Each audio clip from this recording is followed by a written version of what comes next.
I just finished public school, I'll tell you why it's great. Waking up at 6 a.m. to pledge allegiance to the state. Yeah, it's true. I got my public school blues.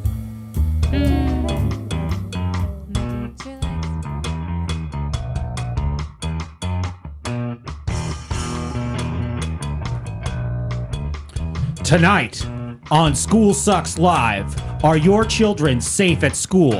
Of course they are. No, they not are. anymore. iPhones as a weapon. A teacher from New York reveals to us the dangers. John, are you still with us? I am. I'm loving that. You are about to tell us how an iPhone, in the minds of public school administrators and rule makers, how an iPhone becomes a weapon. Absolutely.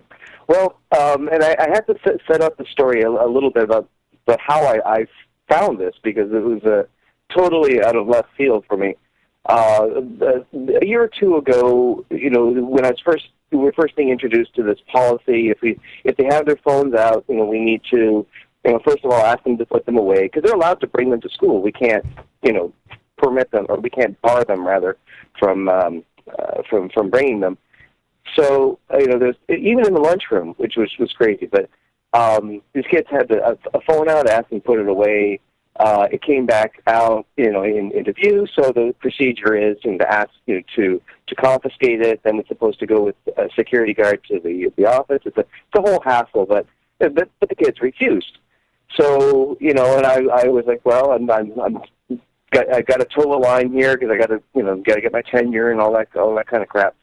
So I said, well, let's we need to work this out with an administrator.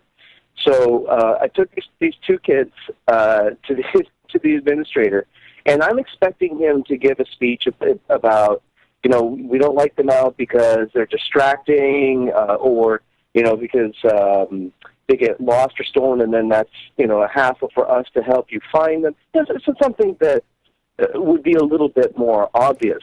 Yeah. And he started going into this whole story about Columbine, which, by the way, didn't use iPhones or any kind of cell phone technology that I could think of. They They would have had the Zach Morris phones, I think. Right? Yeah.